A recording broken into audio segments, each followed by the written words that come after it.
So eto na nga mga cold school. Talaga yatang pinaglalaroan lang tayo ng namumunong patago ng ating gobyerno. Kung maalala natin, nagkaroon ng lindol, nagkaroon ng pagbomba, lalo na dyan sa Mindanao State University. Marami ang namatay na kabataan. Marami rin ang nasugatan. Hinahanap natin kung nasaan ang Pangulo. Pero ang ginawa ng Presidential Communication Office, naglabas sila ng statement na may COVID ang Pangulo. 5 days needs to rest. Hanep! Pero bakit kaya hindi tayo maniwala?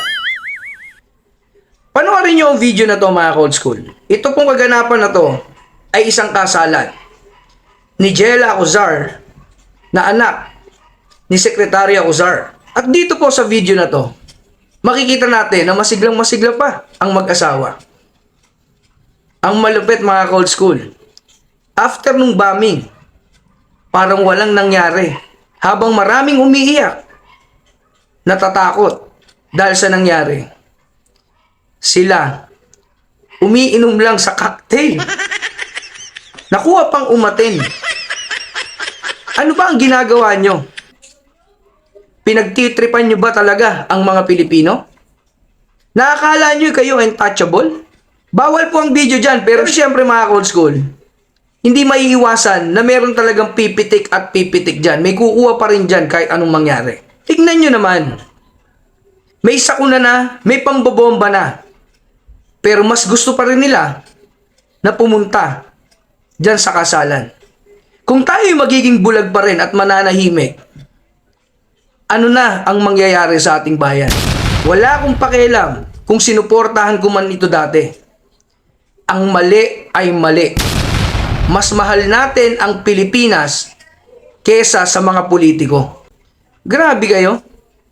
Nung nawawala ang Pangulo, kahit na nagbomba na, kahit na lindol na, ang ginawa ng PCO, naglabas sila na may COVID ang Pangulo. Kailangan magpahinga na 5 araw. Pero kung pagbabasihan natin yung video, magkasama sila. Di dapat, pati yung unang ginang, magpahinga rin yan. Pero hindi. Nag-open pa siya ng isang Japanese restaurant sa Manila Polo Club. Ginagawa nila tayo laruan mga ka-old school. Ganito na ba tayo magbubulag-bulagan? Kahit mali ating pagtatakpan? No way. Tingnan nyo naman. Nung medyo nahimas-masa na siguro, etong Pangulo ng mga bulag. Wow! Scripted! Meron pang pamasmas. Habang pumipirma, di umano, ng mga kailangan niyang pirmahan. Kung ganito rin lang naman, ang Pangulo, mag-isip-isip na tayo.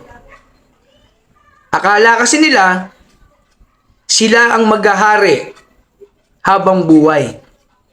Lahat ng paraan ngayon ay ginagawa nila para patahimikin ang mga kukontra sa kanila.